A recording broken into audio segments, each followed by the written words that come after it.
Student, व्याकरण की बात, इस लेसन के क्वेश्चन आंसर मैं आपको लिख के भेजूंगी। व्याकरण की बात समझाने के लिए आपको इन्हें जैसे ये वीडियो देखना है।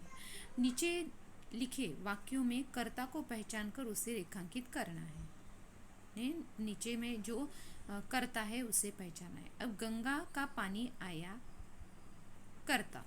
तो गंगा क्या है? कर्ता। इस वाक्य में गंगा क्या है? कर्ता। कर्ता को पहचानना है, उसे रेखांकित करना है और अलग से लिखना है कि जैसे गंगा कर्ता। वैसे ही कर्ता यानी जैसे अब माँ, मन ही मन हस्ती।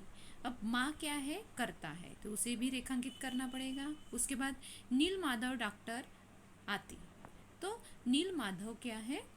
कर्ता है। अब जैसे यहाँ पे मैं बरामदे में यानी बरामदे की रेलिंग पकड़कर अवाक होकर देखता रहा, तो यहाँ पे मैं क्या है? मैं भी यानी करता है। तो वैसे ही अब नीचे दिए गए हैं, उन दिनों बाजार में चॉकलेट नहीं दिखाई दिया करते थे या नहीं दिखते थे। अब यहाँ पे है कि जैसे पुल्लिंग स्त्रीलिंग, लिंग पहचानना है। वाक्य में मोटे शब्दों में लिया गया जो लिंग है उसे पहचानना है और लिखना है। जैसे चॉकलेट है, यहाँ पे स्त्री पुल्लिंग बताया गया है। वैसे ही अब ऐसे बहुत सारी चीज़ें स्त्रीलिंग और पुल्लिंग से रिलेटेड होती है। तो हिंदी में ऐसे ही स्त्रीलिंग पुल्लिंग का सहारा यहाँ पे बताया गया है कि ऊपर लिखे गए वाक्य को ध्यान से पढ़िए। क्या आपको इस वाक्य में कुछ गड़बड़ लग रही है? क्या इस वाक्य में दिया गया है कि इन्हें ऐसे दिया गया है कि चॉकलेट, ये जैसे पुल्लिंग है तो यह दिया था, क्रिया आई है। वैसे ही शब्द में लिंग का पता लगने के लिए कभी कभी हम वाक्य की क्रिया का भी सहारा लेना। देखो बहुत बार ऐसे होते, मैंने खाना खाया, खाना खाया, मैं खाना खा रहा हूँ। इसमें स्त्रीलिंग पुल्लिंग हम जैसे ये है चश्मा, ऐनक, ऐनक मैंने ऐनक पहनी, पहनी। अब बहुत सारे लोगों को ऐनक क्या है, स्त्रीलिंग है पुल्लिंग है, ये समझ में नहीं आएगा, इसलिए उसको सेंटेंस बनाना पड़ेगा कि मैंने ऐनक पहनी, मैंने ऐनक पहना। ऐसे होगा क्या? सेंटेंस नहीं। मैंने ऐनक पहनी, इसलिए वो क्या हो जाएगा? जैसे स्त्रीलिंग। पहनी, इसलिए वो स्त्रीलिंग। वैसे ही यहाँ पे ऐसे ही बहुत सारे वाक्य है। यदि वाक्य में हमें पता ही लग नहीं रहा है, शब्द के लिंग का पता लगने के लिए कभी कभी हम वाक्य की क्रिया का सहारा लेते हैं। यदि वही शब्द क्रिया का कर्ता हो तब हिंदी में शब्द के दो ही लिंग होते हैं, एक स्त्रीलिंग और पुल्लिंग बताया गया है। अब नीचे लिखे गए वाक्य में जैसे मोटे शब्दों का लिंग पहचान कर लिखना है। अब यहाँ पे है, 1 पैसे दाम देने वाली रेवड़ियाँ मिलती थी। अब ये स्त्रीलिंग आएगा या पुल्लिंग, ये आपको बताना है। ऐसे ही बहुत सारे सेंटेंस है यहाँ पे बताए हुए। आप कोशिश करो, आपको नहीं मिल रहा है तो मुझे आप बताने यानी मैं बताऊंगी आपको। पर इसमें जैसे है, अब जैसे आपको सेंटेंस देखना है, साथ में रेवड़ी लिंग है, कौन सा लिंग है? स्त्रीलिंग आएगा या पुल्लिंग? एक वचन अनेक वचन की बात नहीं चल रही है यहाँ पे। जैसे रेवड़िया है, रेवड़ी रेवड़िया, तो यहाँ पे अनेक वचन की बात नहीं चल रही है, यहाँ पे लिंग की बात, एक स्त्रीलिंग पुल्लिंग। तो आपको 1 पैसे दाम वाली गुलाबी रेवड़ियाँ मिलती थी, तो ये कौन सा लिंग आएगा? ये कौन सा लिंग आएगा, ये आपको बताना है। साथ में ही ऐसे यहाँ पे सेंटेंस दिए गए हैं कि वह आईना भी मानो हट गया, वह मानो आईना भी मानो हट गया। ऐसे ही इनका जो सरदार था उनका नाम था ब्रजेश्वर। अब जैसे यहाँ पे आपको ध्यान में आ जाएगा कि इनका जो सरदार था उनका नाम था ब्रजेश्वर, ये कौन सा लिंग है? पुल्लिंग। वैसे ही ऊपर क्या है, 1 पैसे दाम वाली गुलाबी रेवड़ियाँ मिलती थी, ये कौन सा आएगा? स्त्रीलिंग। वैसे ही ऐसे ये सेंटेंस है, आपको कोशिश करो आपको जैसे आपको उसके लिंक बताने, 2 सेंटेंस के लिंक मैंने बताए हैं, बाकी सेंटेंस के लिंक आपको ढूंढने हैं, पहचानने हैं, फिर नहीं आया तो मुझे पूछने। उसके बाद है क्रिया, दिन भर घूमता रहा, खुली छत पर सोया। अब जो है क्रिया जैसे वाक्य है, वाक्य के लास्ट में आती है, उसे क्रिया कहा जाता है। अब इन दोनों वाक्य में रविंद्रनाथ ने इन्हें अपने 2 कामों के बारे में बताया, घूमना और सोना।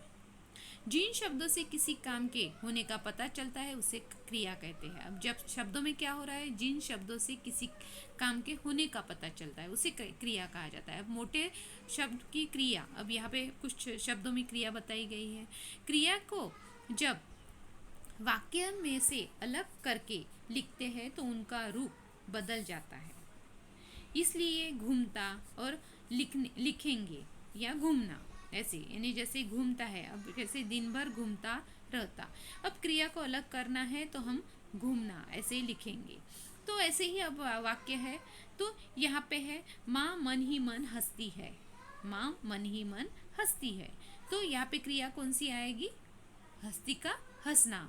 माँ मन ही मन हंसती थी, तो क्रिया कौन सी है, हंसती, और यहाँ पे मूल रूप क्या आएगा उसका, हंसना। वैसे ही यहाँ पे आगे सेंटेंस बताए हैं कि बीमारी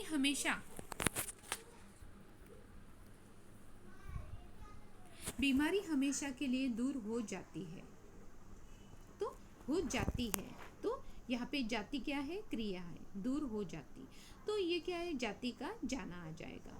वैसे ही यहाँ पे मुझे पहले तो जमाई, जैसे महात्मा ये रविंद्रनाथ जी बोल रहे हैं, जमाई आती थी, तो यहाँ पे जैसे आती है तो क्रिया है आती, तो आना यहाँ पे जैसे उसका ये हो जाएगा, रूप बदल जाएगा, मूल रूप आ जाएगा। तो ऐसे ही आपको ये क्रियाएं करनी पड़ेगी।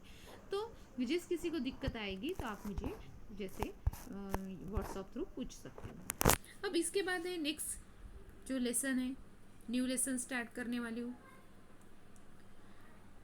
न्यू लेसन है सुभाष चंद्र बोस का, यानी पत्र। सुभाष चंद्र बोस जी ने पत्र लिखा है, और किसे लिखा है, और उनका परिचय देखते हैं सुभाष चंद्र बोस जी का, कि सुभाष चंद्र बोस जी ने ये पत्र लिखा है। सबसे पहले आपको फर्स्ट टर्म में लेसन आने वाले हैं, वो भी ध्यान से सुन लो कि कौन कौन से लेसन यूनिट टेस्ट में आपको फर्स्ट टर्म में आपको लेसन आने वाले हैं। फूल और कांटा, अनोखी दौड़, मेरा बचपन और सुभाष चंद्र बोस का पत्र, ये 4 लेसन आने वाले हैं। तो जैसे यहाँ पे हंसी खुशी और आगे बढ़े चलेंगे, ये दो लेसन जैसे नहीं लेंगे हम। तो 2 लेसन ईदगाह और मेरे स्कूल के दिन, ये फर्स्ट यूनिट टेस्ट में आ चुके हैं, और ये 4 लेसन आपको टर्म में आ जाएंगे। अब इसके बाद जैसे सुभाष चंद्र जी का जैसे पत्र है, उनका परिचय देती हूँ कि जैसे रविंद्रनाथ जी, लोकमान्य तिलक, सुभाष चंद्र बोस, लोकमान्य तिलक, महात्मा गांधी, ऐसे बहुत सारे समाज सुधारक क्रांतिवीर हो चुके हैं कि जिन्होंने देश के लिए बहुत कुछ किया है। तो ऐसे ही ये सुभाष चंद्र बोस जी ने जिन्होंने पत्र लिखा है। अब पत्र किसे लिखा है, इस पत्र के माध्यम से मैं आपको उनका परिचय भी देती हूँ। जैसे नेताजी सुभाष चंद्र बोस। अब कई लोग नेताजी सुभाष चंद्र बोस को आज़ादी की लड़ाई में सबसे बड़ा नेता मानते हैं। नेताजी सुभाष चंद्र बोस को सबसे बड़ा अंग्रेज़ों के खिलाफ लड़ने के लिए उन्होंने जापान के साथ मिलकर कौन सी फौज बनाई थी, आज़ाद हिंद फौज। आज़ाद हिंद फौज की उन्होंने स्थापना की थी। उनके द्वारा किया गया जय हिंद का नारा भारत का राष्ट्रीय नारा बन गया। उन्होंने कौन सा नारा लगाया था इनके लिए, जय हिंद का नारा भारत का राष्ट्रीय नारा बन गया था। तुम मुझे खून दो, मैं तुम्हें आज़ादी दूंगा।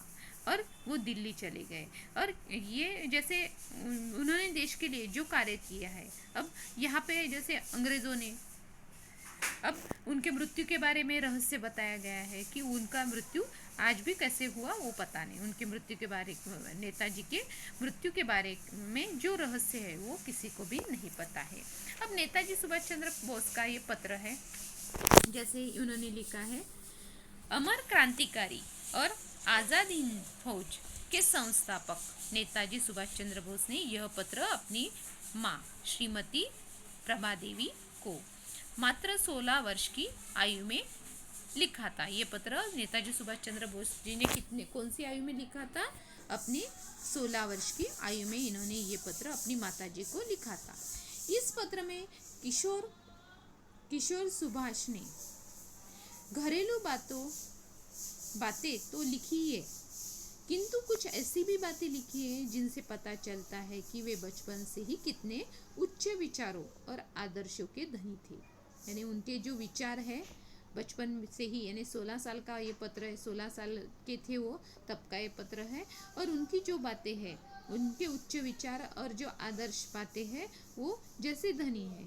यह पत्र प्रत्येक पाठक के लिए प्रेरणा का स्रोत बनते हैं, यानी पाठक यानी जैसे पढ़ने वाले के लिए ये प्रेरणा बन जाते हैं। उनका ये पत्र है सबको प्रेरणा देता है। अब इस पत्र के माध्यम से उन्होंने अपनी माता जी को क्या बताया है, तो जैसे ये पत्र उन्होंने लिखा है 16 वर्ष की आयु में। अब आगे देखते हैं कि जैसे उन्होंने ये पत्र कहाँ से लिखा है और जैसे इस पत्र में उन्होंने क्या वर्णन किया हुआ है। अब इस पत्र के माध्यम से वो ये बताते हैं, जैसे रांची, सोमवार 1913, आदरणीय माँ, अपनी माता जी को आदरणीय माँ, जैसे आदरणीय माँ बोल रहे हैं। साथ में कल आपका पत्र पाकर मुझे बड़ी प्रसन्नता हुई। ने माता जी को बोलते हैं कि आपका मुझे पत्र मिला और पढ़ने के बाद मुझे बहुत प्रसन्नता हुई। मामी की बीमारी के कारण हमें यहाँ और अधिक समय तक रुकना पड़ा, यानी मामी जी की जो बीमारी है उनके कारण हमें यहाँ पे और ज़्यादा समय रुकना पड़ा है।